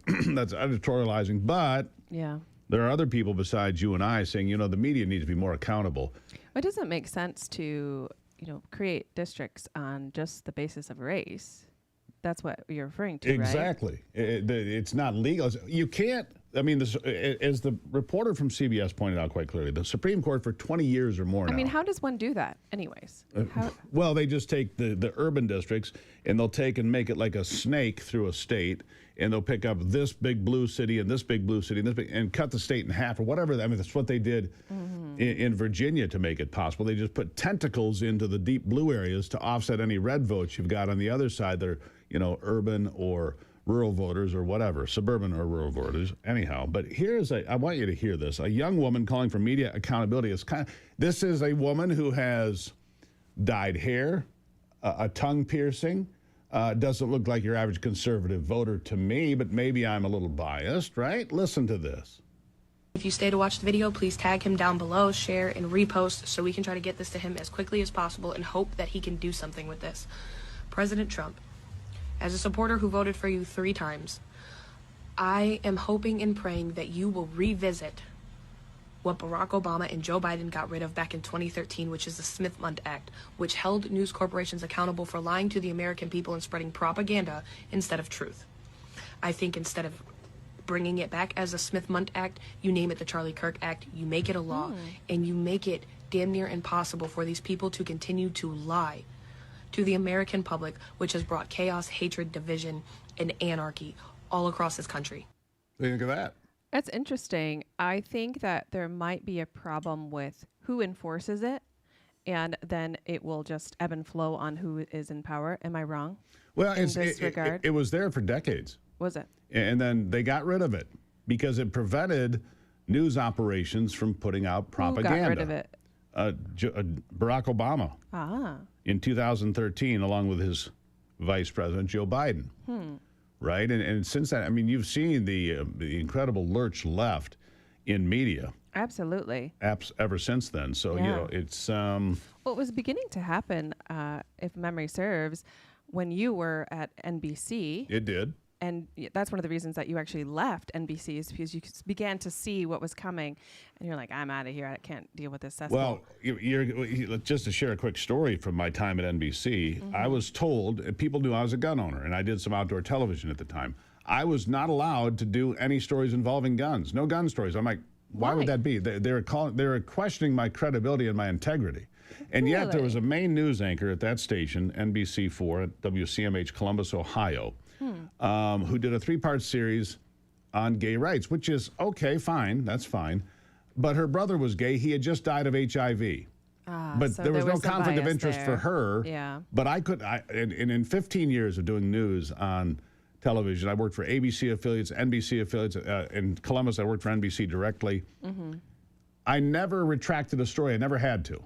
There was never a question about my honesty or my integrity, and yet they told me I couldn't do gun stories because there would be some bias. It was a terrible thing, and that's one of the reasons, maybe the main reason I left. Is there also, I wonder within that law, if they look at who funds news organizations? Wouldn't that be interesting? Because I wonder if, depending on the funding that you can receive, then you have bias because of the funding. Yeah, here the biggest funder of television, the biggest single source of television funding and advertising is Big Pharma. Oh, yeah, because you see those, Yeah. pharmaceutical commercials all the time. The 3/4 of them are the side effects possible. Only 2 countries in the world allow. Right. Only 2 countries in the world allow that sort of advertising: the United States and New Zealand. And New Zealand's much more limited in what they allow. We should not allow Big Pharma to push all this stuff because people are self-diagnosing. You see it every day, don't you? Well, I'm always curious and I listen in to the side effects because as you begin to listen to the side effects, you're like, I'm good.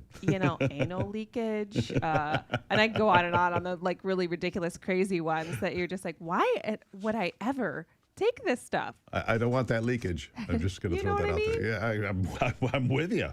And one of the other big funders, besides the folks with anal leakage, is the Chinese Communist Party.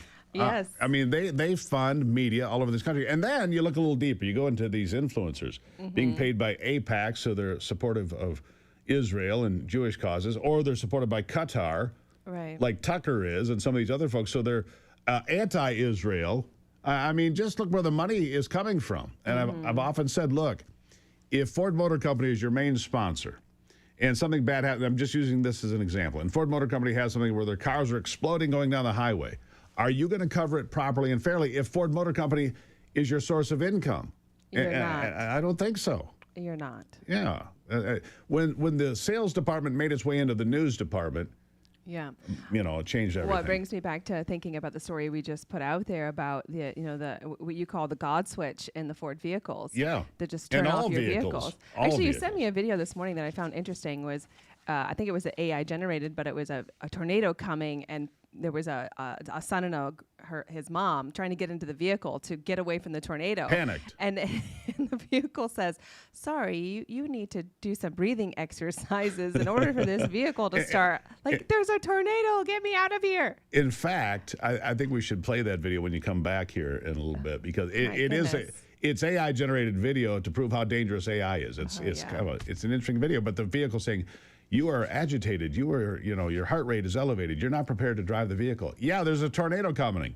Right. Try a breathing exercise. That's what it is. And we'll play that coming up, Ivy. Thank you for being here for a moment. All right. Be All back right. shortly. See you in a minute. Anyhow, anal leakage. I can't say that. Ivy has to say that. It's just, the side effects. Anyhow, when you look, and she's right, where does the money come from for all of these different things? Good stuff. All right, we'll take a break and be back. Nice to see you this morning. Remember, you can always send me an email, stevegruber.com. Send it to Ivy as well. We check the emails every day, read them all, and respond to as many as we can. And we appreciate your patronage. Back after this.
Okay, so I do want you to weigh in on this. I got a number of comments on this.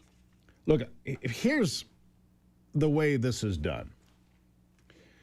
The push for these cameras inside your vehicle, done under the guise of, well, we've got to stop drunk drivers. Drunk drivers still account for about 15,000 fatalities in this country. There are about 32,000 or 34,000 motor vehicle fatalities annually in America, right? And, about half, I suppose, are related to alcohol or drugs or whatever. So they sell it under that guise, but that's not really what it's about. It's not about keeping drunk drivers off the road. If it were, you just put one of these breathalyzer machines, like they have for people that have been convicted of drunk driving, inside the vehicle, and you would have to pass before the car would start. Some way, right? This is about control. If the government can reach out of the sky and tell you when your vehicle is going to run or not run, it's about control. The state of Massachusetts just introduced a piece of legislation that will probably get signed into law that will limit how much gasoline you can use, how far you can drive, how often you can drive. I've told you this has been coming for years as well.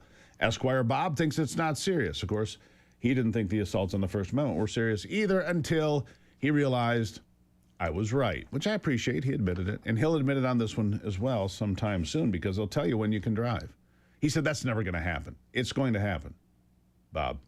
It's going to happen. And here's something else. And this is why the push for central bank digital currency. It's about control in a couple of different ways. They will sell it as a safety issue. Well, grandma's not going to get beat up and her check's not going to get stolen and they're not going to steal cash from her because she won't have any, so that'll be good for grandma. Plus, drug dealers won't be able to stand on the street corner and sell drugs for cash because cash won't be a thing. That's the way they'll sell it. But it's about controlling you, and it's about having digital currency so that every time you make a transaction, you have money come in, you have money go out, whatever it is, they can see every single thing you do. That's what it's about. It's not about keeping grandma safe.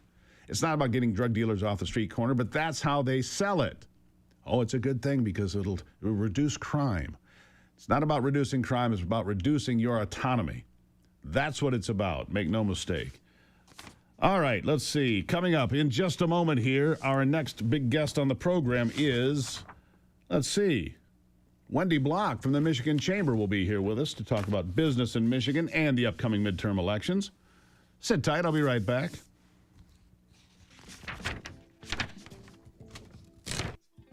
Somewhere around 400.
All right, back to it.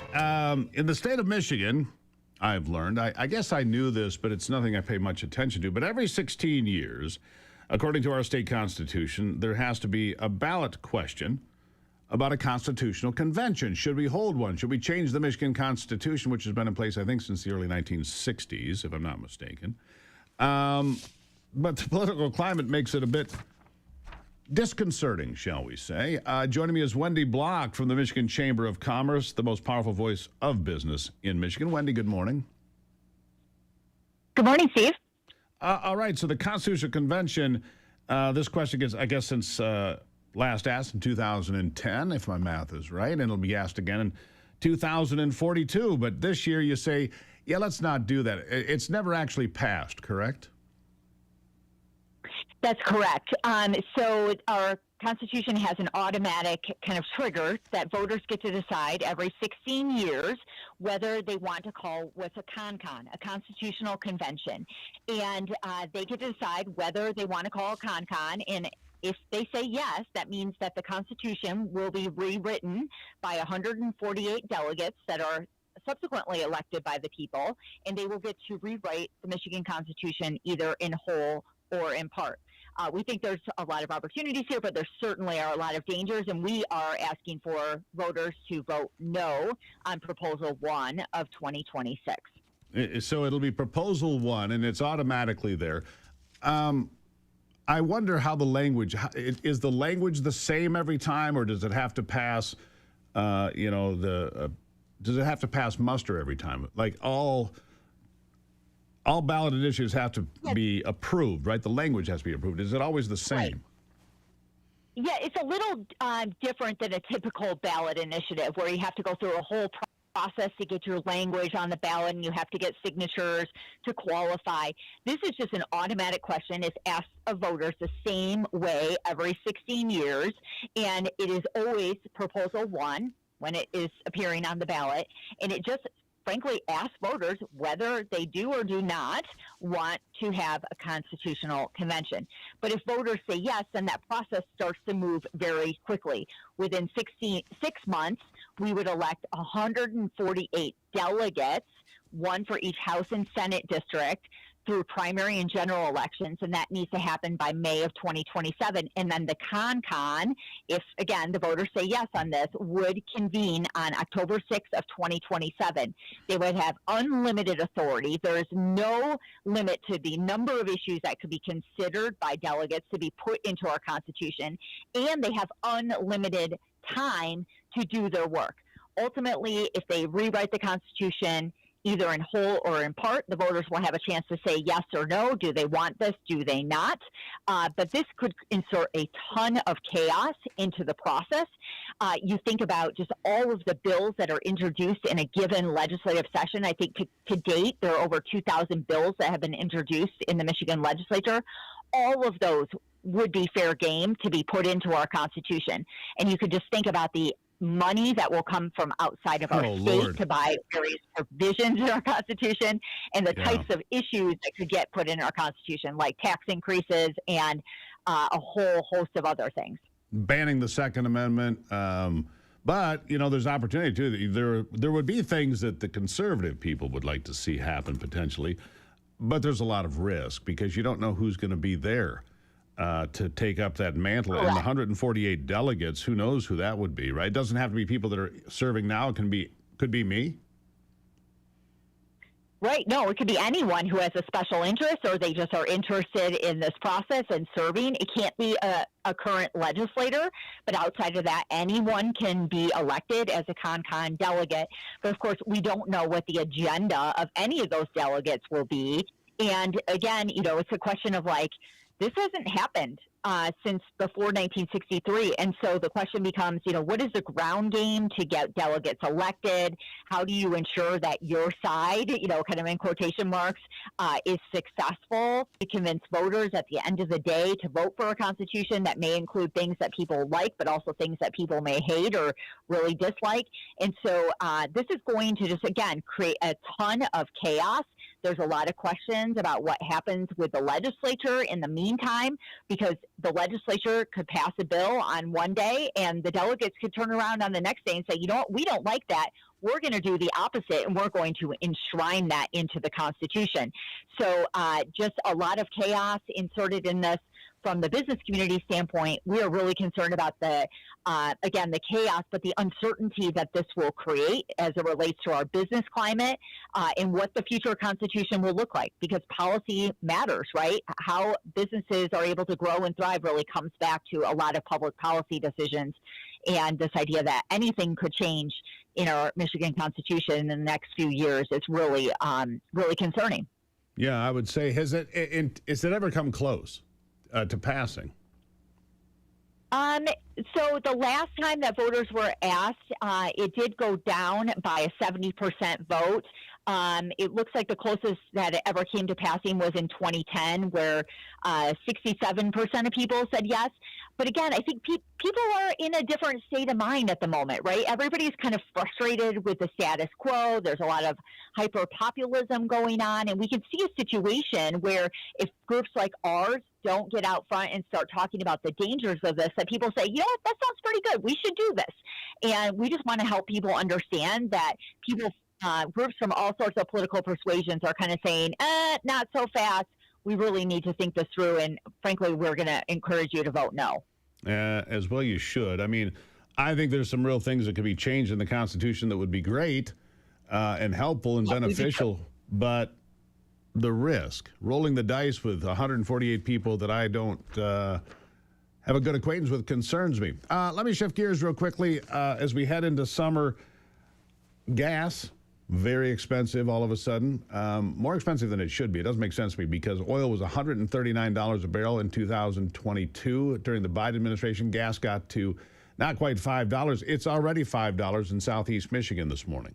And oil is only at 107, Wendy. Am I missing something? This does not track properly. Yeah, well, certainly I'm not an expert on this, but we know that there are watchdogs out there who are looking at these issues. There's certainly mechanisms under state law to investigate these things if people are being taken advantage of with prices. And so we would expect to, potentially see some things related to that in the coming days. But I can say this is not a Michigan problem. This is happening across the country in terms of oil prices spiking. Gas prices. Got to keep an eye on it because that could, look, Michigan's already in a tough position because of bad policies, and expensive energy only exacerbates that. Wendy, always good to talk to you. Thank you. Likewise. Greatly appreciate it. There you have it, Wendy Block from the Michigan Chamber. It doesn't track, friends. It does not. And it makes you think that there's other things at play, doesn't it? Of course it does. All right. So we're going to talk more about the God switch, as I call it. Technology to read your lips, read your eyes, share your information, run a criminal background check on you, all while you're just driving down the road, minding your own business, because they have invaded your vehicle. And it's mandatory for every vehicle, 2027 model year and beyond, unless it gets fixed, and it should get fixed. This is outrageous. Telling you when and when you cannot drive your car. I'll have more for you with Ivy because she's not pleased with it either, coming up right after this.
You will own nothing and you will be happy. So said the World Economic Forum. You will own nothing. Well, seems the same is happening with our vehicles. Ford Motor Company on the cutting edge of taking all your privacy away from you and putting you under 24-hour surveillance. Whenever you're behind the wheel, they're watching, listening, paying attention, selling you things. Ivy's back. Ivy, we've talked about this for years, but it's actually more egregious than I even realized. I think it's outrageous. You go pay, good Lord, a new truck's what, 60 grand or more? In some cases, over $100,000 for a new vehicle. Yeah, exactly. You get like a new Suburban that's stacked. It's 100,000 plus all day long, right? Unbelievable, yeah. But you have no control over that. I mean, look at this list. You've got it, right?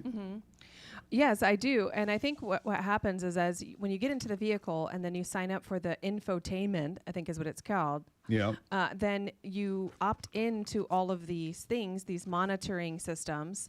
And we talked about this the other day, but here's specifically what Ford did. Ford filed patents to read your lips, scan your iris, monitor your heart rate, and run your face through a criminal database. So they're actively doing this in your own truck, in your own vehicle, without telling you about it.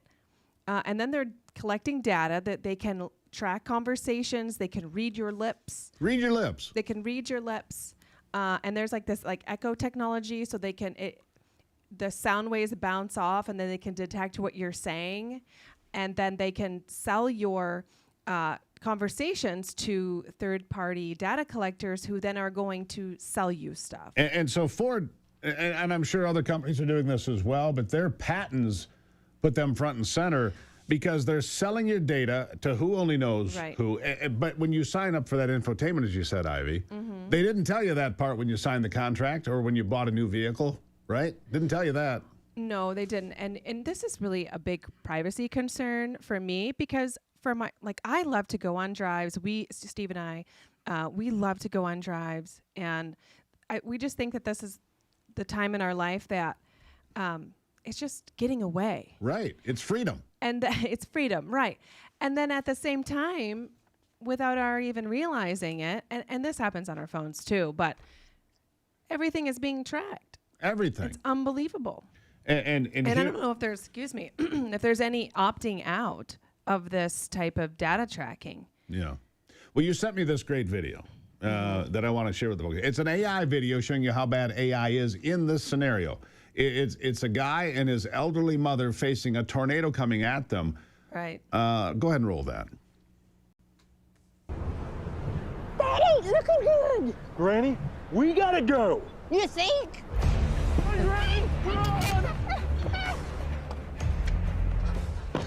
Let's go. Come on.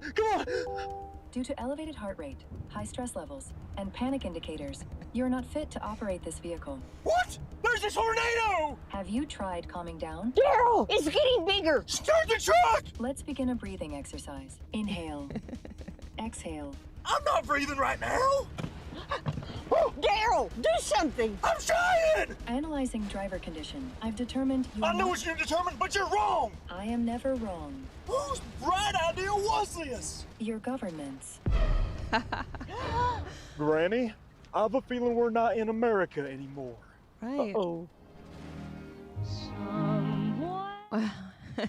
As I mentioned to you the other day, Steve, and the question that I have is, I thought we lived in the land of the free. That's what I thought. But we are so let's watched. be clear about this. We're watched on our phones. We're listened to on our phones. Now it's in our vehicles. Yeah. Let me say this. I see these people gather at No Kings protest saying that Donald Trump is a fascist. What's more fascist than monitoring everything that somebody does and then controlling their every movement and determining whether they can drive a motor vehicle? Ford has filed all these patents, right? And this monitoring was signed under the Biden administration, and he signed it under the auto pen. Is that what you Well, told you know, me? I assume I don't think Joe Biden signed anything, but Joe Biden, this was signed into law allegedly, I'll say that, by Joe Biden in 2021, but it was signed into law. It is the law of the land that every new vehicle, 2027 model year and beyond, has to have this technology. But Ford is the one capitalizing on all of it. And then again, the government can come in. You really, what, I've got an unpaid parking ticket? So my truck won't run? Is that what happens? Or I've got a speeding ticket that I didn't appear in court, so it just shuts my vehicle down? Come on. Yeah. This is beyond outrageous. Oh, you're agitated. Of course I'm agitated. I paid $60,000 for a truck that tells me when I can drive it.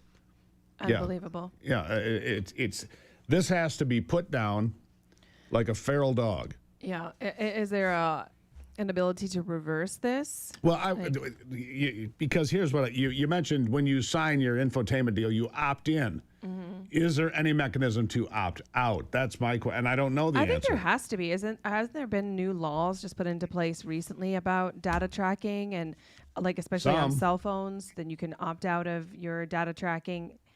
I know that Marsha Blackburn, the senator from Tennessee, is trying to do an AI privacy bill right now. I don't know if it covers these things, but she's trying to get look. They track. Look, we know this from the smart meter on your house to the television in your living room. They have cameras. Samsung's had cameras on those televisions for years. To your phone that you mentioned. Now your vehicle. I mean, you can't hide from Big Brother. Here's a what if for you. How much time do we have? About 1 minute. So, Anthony, play that video with the Springfield hailstorm. So in Missouri, a hailstorm rolls through, and it just smashes up a bunch of cars, okay? And unbelievable. I wonder if then your vehicle detects that you have some crazy damage to your car, that you can't drive it either. Because, like, take this for instance, right? And all of a sudden you come out from shopping and your car is smashed to pieces, but you still need to get back home, get your car in for service, whatever. I wonder also if it's like going to say, hey, your vehicle is not fit to drive at this time. Right. Damage to your vehicle makes it incompatible with driving. Yeah, but isn't it? That's also a really crazy hailstorm that came through. It was like grapefruit-sized hail. I wonder how the solar panels look nearby. Yeah, That's what occurred to me. Anyhow, look, this is outrageous. Mm-hmm. Enough already. We appreciate AI for some things, but this complete immersion into my private life is not your place to be. Get out. Anyhow, Ivy, love you. I love you too, Steve. We're going to have to get a 1972 Dodge Dart with a straight six. I'm telling you. No cameras, no computers, no problem. Final thoughts after this.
By the way, I just found something new on this whole topic of AI. Cattle collars that will track every cow in real time, and you'll know where every cow in America is. They want to control the food system, too. This is not conspiracy theory. This is AI reality in 2026. Monitor the cows. You can tell you when the cow is healthy. That's all fine and well. But they can also tell you if you have too many cows, you're creating a problem. You're enhancing global climate change.